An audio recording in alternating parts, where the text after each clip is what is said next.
question. I think this is fake. You think it's fake? Now, calling pro wrestling fake is a sure way to upset a lot of people. Fake is an incredibly disingenuous term to refer to this medium that is professional. Yes, the outcomes are predetermined, however the risks are real and the risk of injury or even worse is always present. It's supposed to keep me stable so I don't turn around and pull the fusion out while the bone's growing together. Wrestlers have to be on top of their games in every single match. Every move has to be performed with accurate precision or else disastrous results could follow. Which was agony. Never in my life has 6 months felt like such a long time. Join us now as Wrestlelamia looks at 11 times wrestlers were inches away from death in the ring.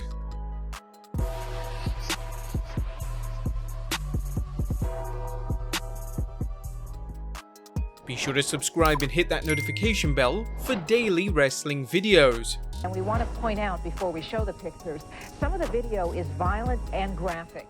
Number 1. Mass Transit in ECW.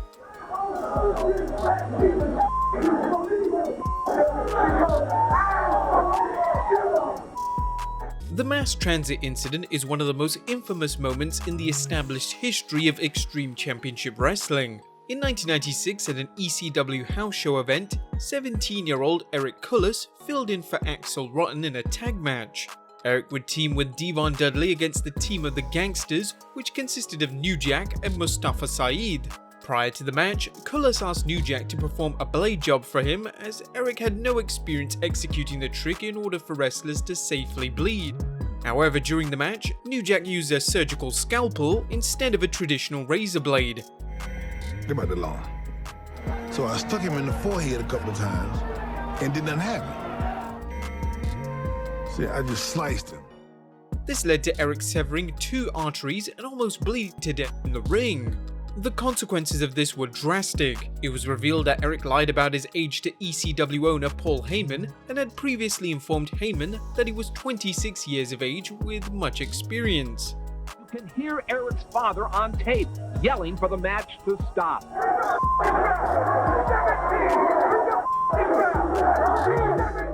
Eric would end up suing New Jack for assault and battery, however New Jack would be cleared of all charges. Our view that he knew exactly what was going to happen, he was prepared to go into the ring, he knew about the props. If you want to know more about this incident, be sure to check out our Behind the Titantron episode on this. The link is in the top right corner. Number 2. The Big Show in WCW 1998. The show of a choke slam! No! Oh, what an athlete! Did you ever see that before? Now it's hard to believe that the 7-foot-tall Big Show at one stage used to perform top rope drop kicks and take crazy bumps. However, during the Big Show's WCW run, this would be the case in every match he had. The big man is up and... A missile drop kick from the Giant connection! There isn't a better example of the Big Show's willingness to take bumps than his match against Kevin Nash at the 1998 sold-out pay-per-view. In the match, Nash attempted to jackknife powerbomb the Big Show until Nash lost his grip and the Big Show landed straight on his head. Is he going to try to jackknife him?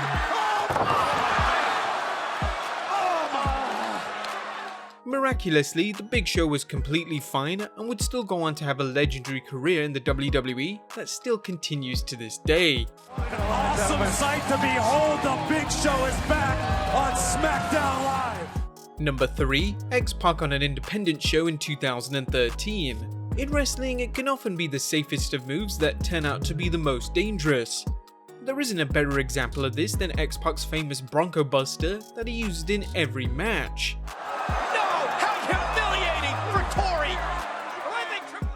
XPac was wrestling at an independent show in 2013 when he missed his opponent and failed to land the Bronco Buster and landed into the turnbuckle pad rather than his opponent. Lost a beat either. Oh, wait a second. Oh, no. Nothing seemed out of the ordinary at first, as this was a spot that had been done countless times over. However, it was later revealed that XPac had torn his rear end during the maneuver. When he took off his singlet, there was just tons of blood. XPac had suffered a torn rectum and lost so much blood after the incident that if he didn't go to a local hospital that same night, he could have died.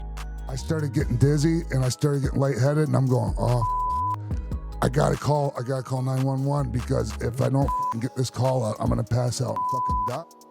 Number 4. Gangrel in 1999. During 1999 and the peak of WWE's Attitude Era, The Undertaker began the Ministry of Darkness faction. You can never rest in peace now.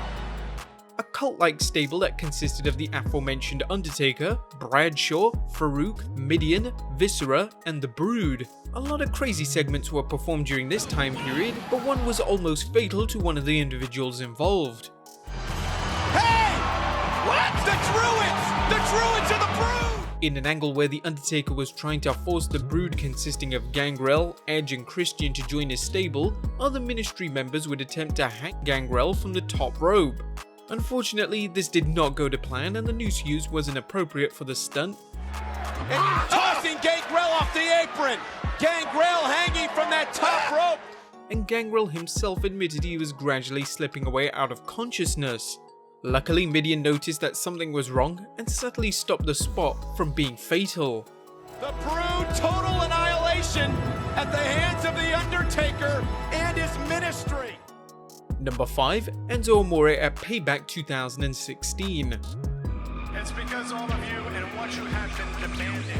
Payback 2016 was billed as a new era for WWE. They debuted half a dozen new talents following WrestleMania 32, and a strong majority of them would be featured on the pay-per-view. The first match of the pay-per-view featured 4 of them. It would feature the team of Enzo and Cass versus Simon Gotch and Aiden English. However, the match would go drastically wrong just minutes in. Gotch would go to toss Enzo out of the ring, but Enzo's head hit the second rope and he fell to the ground. Finals of this tournament now, 1 match away. Wow! Man! Wow! In a scary image, Enzo laid there motionless and the crowd went silent with fear of what they just witnessed. Again, this is we've got a bad injury. Again, this is a serious situation that has developed at ringside. Luckily, Enzo was okay, and he had just had a concussion. Huge relief when he posted a pic just a few hours later, proving he was in better health. However, it was indeed a scary moment to witness, and just goes to show how every spot in a match could cause serious injury. Number 6. Seth Rollins on Raw in 2014. The following is a steel cage match! Now, WWE uses a system for their cage matches that involves the cage lowering from above and being attached to the ring by spikes so the cage is secure and safe for wrestlers to compete in. Oh my God! However, this near-death experience didn't come from an actual cage match, it actually came from the cage lowering down. The steel cage is being brought down around the ring! In 2014 on a Raw, in a segment where the Authority tried to trap Roman Reigns in a steel cage, when the cage was lowering, Rollins was attempting to sneak into the ring with a steel chair. However, a spike that was going to attach the cage to the ring nearly impaled him. He was literally inches away from the spike going directly into his back with the sheer force of the steel cage. Luckily, Rollins pulled out of the ring at the last second, avoiding disaster. Talk about backfiring. You're not kidding! Number 7. Brock Lesnar at WrestleMania 19. Brock Lesnar being able to execute a shooting star press is beyond belief and something that still blows the mind of wrestling fans to this day. But during Lesnar's OVW days, he would often cleanly hit the move in training exercises. Lesnar would finally get a chance to use the move during his main event classic against Kurt Angle for the WWE Championship at WrestleMania 19. The spot came in the closing minutes of the match, and Lesnar was clearly exhausted. He would miss the shooting star press and land on his head, an extremely scary sight and one still hard to watch to this day. What's this? What the hell's Lesnar doing, Cole? Oh my God! Lesnar went for the shooting star press! Lesnar suffered a concussion from the move going wrong, and the match was forced to come to an abrupt end on the fly. Luckily, Lesnar had extremely strong neck muscles, or else the move could have been deadly. I've never seen anybody, as we saw in Seattle at WrestleMania, attempt a shooting star press at 300 pounds. Number 8. Draws on SmackDown in 1999. From an upper-class background, Darren Drozdov was an unlikely candidate. The story of Droz is the saddest on this list. Droz had a great career ahead of him. He was charismatic and was a great wrestler who was seemingly improving with every passing week. That's right, Droz has been making great strides here in the WWF the last couple of weeks. However, during a dark match with D'Lo Brown in 1999 on SmackDown, this would all change. D'Lo Brown would go for his trademark running powerbomb in the match, but sadly D'Lo wasn't able to get a proper grip, which led to Droz fracturing 2 vertebrae in his neck. We don't know what went wrong. Out of respect, we don't watch the tape. Droz would then have no movement from his neck downwards thanks to the incident and would be bound to a wheelchair to this day. The incident could have been way worse, and it's a relief that the wrestling world didn't lose Droz on that night in 1999. Number 9, Mick Foley at the King of the Ring in 1998.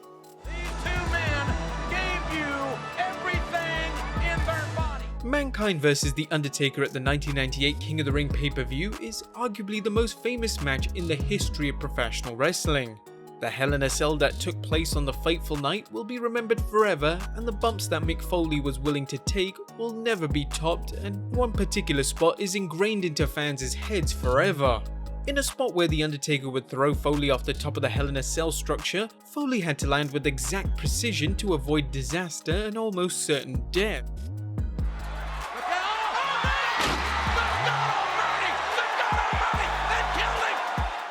Another bump in the match featured Mick Foley being chokeslammed through the top of the Hell in a Cell structure, and this wasn't planned as the cell wasn't supposed to completely give in. Undertaker later revealed that he thought Foley was instantly dead from the spot, but he knew that he had to remain in character.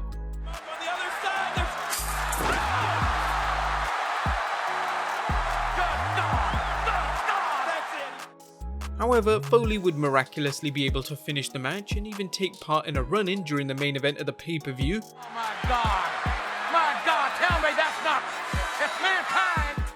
And would continue to wrestle full-time for the next few years. Number 10, Vic Grimes in 1999 and 2002. I ain't got no love for Big, because he's a idiot. If I want him to die. New Jack and his actions once again make an appearance on this list, this time with the Vic Grimes incident. Now this story has 2 parts. The initial part of the story involves the ECW Living Dangerously pay-per-view, as New Jack and Vic Grimes would wrestle in a match that incorporated a spot where both men would fall 15 feet from a scaffolding. But seconds before the bump was due to take place, Grimes showed hesitation. Pay-per-view, let's go. He's like, I can't do it, Jack. I'm scared. It's too high. And we having this conversation 20 feet above the floor. I said, Vic, on 3. And this annoyed New Jack, who opted to drag Grimes down with him and commit to the spot. Sadly, this was not planned to go down this way, meaning both men missed the tables that were there to absorb the fall, and Grimes fell directly onto New Jack's head, giving him legitimate brain damage. Crap, let's go. I never recovered from that. I broke my leg. I lost my sight on right now. To this day. I get headaches every day. I have insomnia.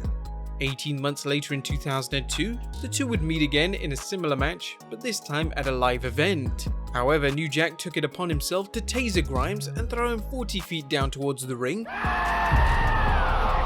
resulting in receiving multiple injuries to avenge Grimes' prior so-called unprofessional conduct. It would later be revealed that Grimes was a mere feet away from the fall, killing him instantly.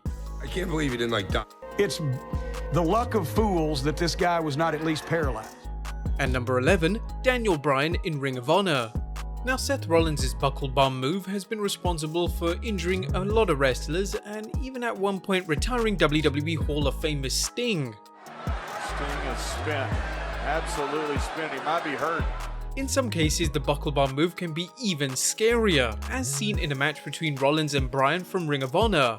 Wrestling as Tyler Black, Black threw Danielson right into the turnbuckle, but the turnbuckle freakishly broke, and it nearly sent Bryan's head just inches away from impaling his head onto the post. It's definitely one of those moments where you think, damn, that was close. But there you have it guys, 11 times wrestlers were inches away from death. Are there any more examples? Let us know in the comments down below, subscribe if you haven't already, follow us on Instagram and Twitter, and I'll see you next time with some more wrestling content.